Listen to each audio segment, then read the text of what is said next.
안녕하십니까. 저작거리에서 바라본 20세기 예술. 오늘 1972년입니다.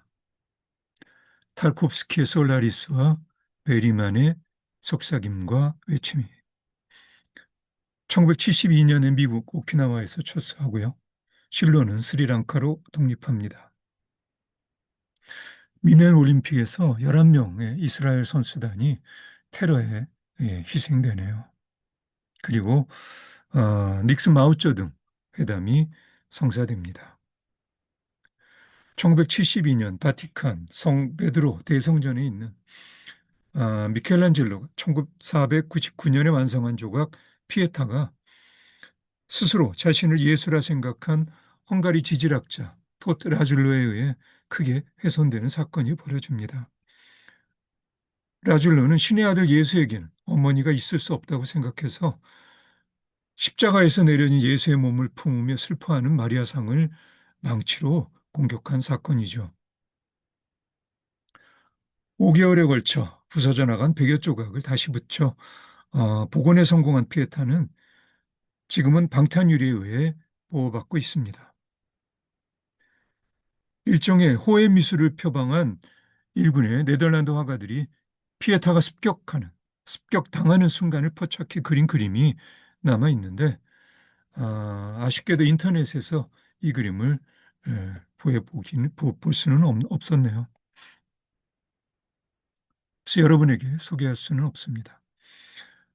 1972년 독일의 카셀에서 5년마다 한 번씩 100일 동안 열리는 도큐멘타의 5번째 전시회가 개최되죠.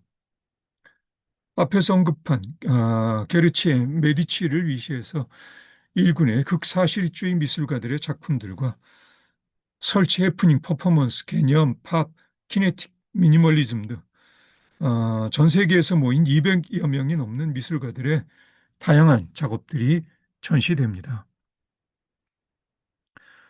현실의 의문을 던지다.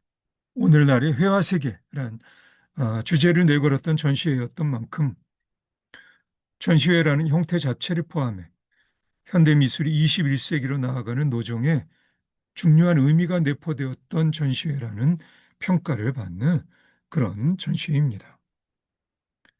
요제 보이스는 전시장소 미술관에서 국민투표를 통한 직접 민주주의를 위한 사무국을 설치해서 100일 동안 민주주의와 예술에 대해 강연하고요.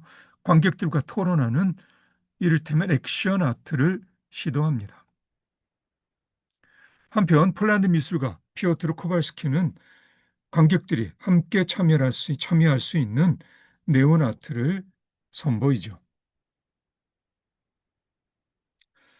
1972년 독일의 작가 한스 엔첸스베르그는 노동자와 자본가 그리고 정치 권력의 구도 속에 노동운동의 바른 길과 세계 노동자 연대의 참모습을 묘사한 소설 어느 무정부주의자의 죽음을 출간합니다. 엔첸스베르거는 좌익의 고정관념과 도구마를 벗어나서 저작거리, 보통 사람들이 이해할 수 있는 저작거리 언어로 소통의 가능성을 모색한 새로운 형태의 급진적 지식인의 한 전형이라 말할 수 있는 그런 사람이죠.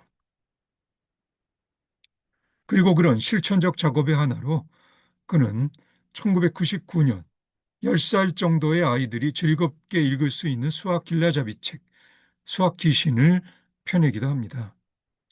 이 책의 한 부분이 우리나라 초등학교 교과서에 실려 있다고도 하네요.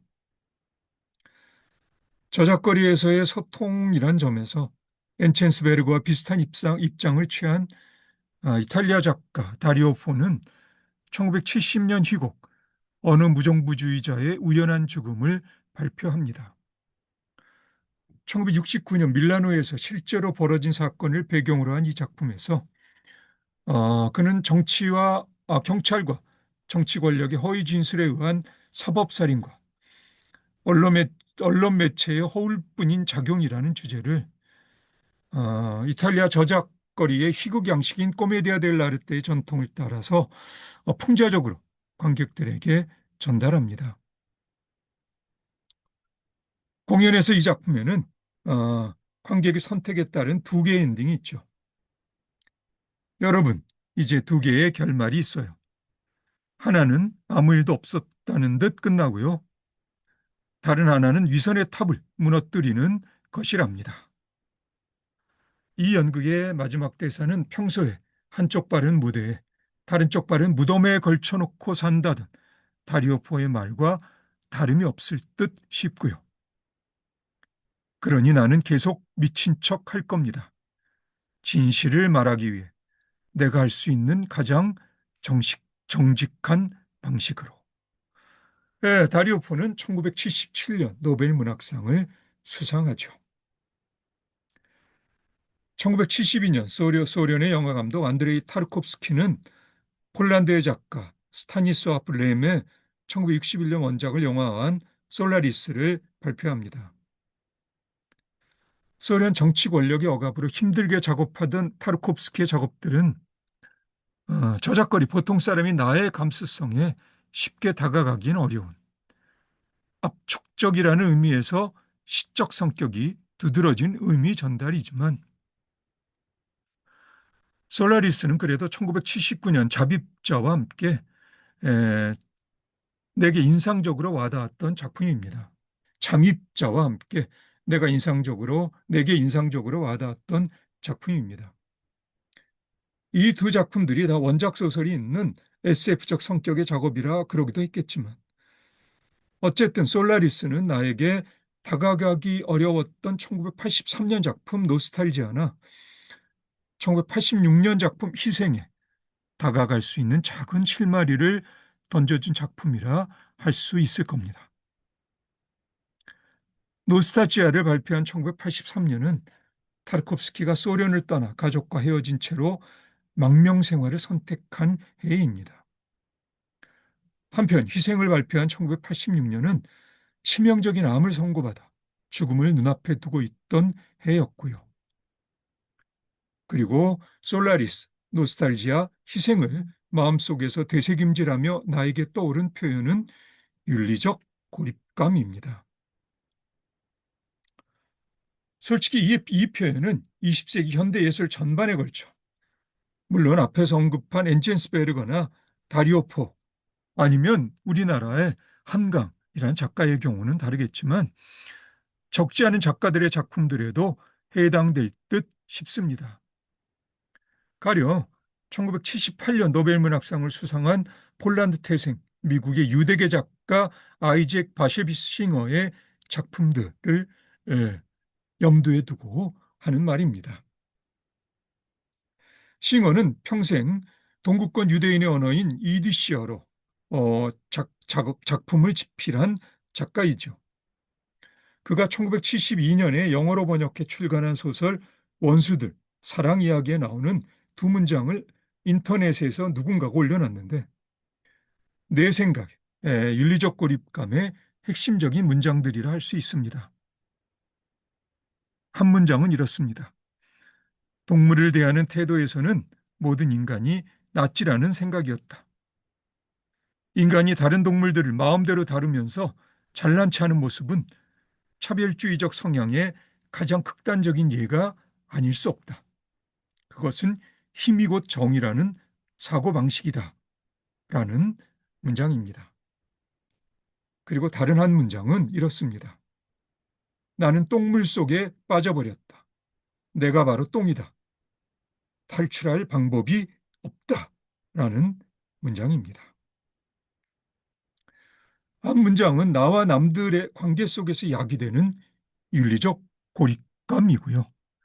뒤 문장은 나와 그 나를 바라보는 또 다른 나 사이에서 야기되는 윤리적 고립감입니다. 단정짓기가 조심스럽긴 하지만 이러한 이중적 성격의 이중적 윤리적 고립감은 앞에서 다루었던 미국의 유대계 화가 마크 로스코가 말년에 그린 어두운 색조의 작품들에서도 느껴질 법한 고립감이기도 한 것 같습니다. 적어도 나에게는 그런 느낌이 들어요. 1972년 평소 타르콥스키의 작업을 높이 평가했던 스웨덴 영화 감독 잉마르 베리만은 영화 속삭임과 외침을 발표합니다. 내 생각에 잉마르 베리만의 원숙기가 시작된 무렵의 작품인 1957년 제7회 봉인에서부터 영화로서는 마지막 작품인 1982년 파니와 알렉산더에 이르기까지 감독으로서 그의 거의 모든 작품들에 스며들어 있는 느낌이 이중적 윤리적 고립감입니다. 이러한 이중적 윤리적 고립감은 저 작가이 보통 사람이 나에게는 특히 현대 무용을 접할 때 경험하곤 하는 주된 느낌이기도 합니다. 미국의 무용가 시몬드 포르티의 1972년 작업 크로울링이나 스티븐 팩스턴의 1969년 작품 Satisfying Lover, 아니면 일본의 부토 무용가들인 오노 카즈오나 히치가타 타즈미 작업들에서도 강한 윤리적 고립감을 나는 느끼곤 합니다. 무엇보다도 독일의 무용가 피나 바우시의 1978년 작품 카페 밀러에서 물론 이 작품에서 두드러진 무용수들 간의 인상적인 상호 의존적 안무에도 불구하고요. 그래도 나에게는 두드러지게 전해지는 윤리적 고립감의 느낌이 있습니다. 독일의 문헌학자 에리 아우어바흐는 1946년에 펴낸 책 미메시스, 서구 문학에 나타난 현실 묘사에서 4세기 신학자 아우구스티누스의 시편 주석에 보이는 대목으로 시편 146편에 여호와께서 비굴한 자를 일으키시며에 관한 주석을 인용합니다.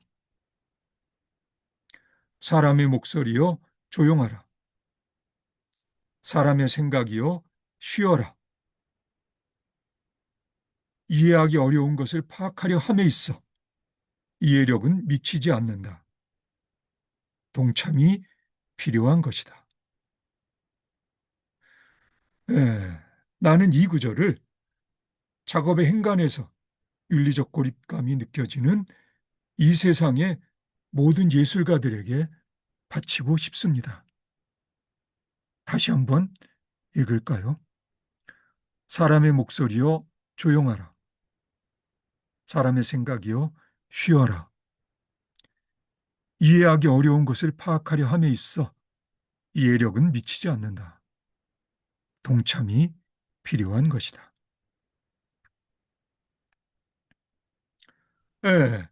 다시 아우어바우의 말입니다. 어린이도 읽을 수 있는 성서는 어떤 종류의 말을 쓰는 것도 사양치 않는다. 이 어린이의 상태에서 성장의 과정에서처럼 점차로 우리의 이해력은 성스러운 것, 숭고한 것으로 올라가는 것이다.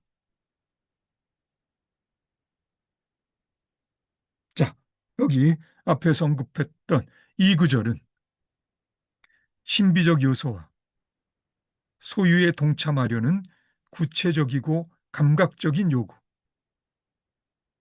그것은 이해를 고집하는 사람들의 오만한 지적 교만에 반대한다. 신비적 요소와 소유에 동참하려는 구체적이고 감각적인 요구가 극히 아름다운 융합을 보여주고 있다. 그럼 오늘은 여기까지 하겠습니다. 오늘도 수고 많으셨고요. 그럼 우리 다음에 다시 봅시다.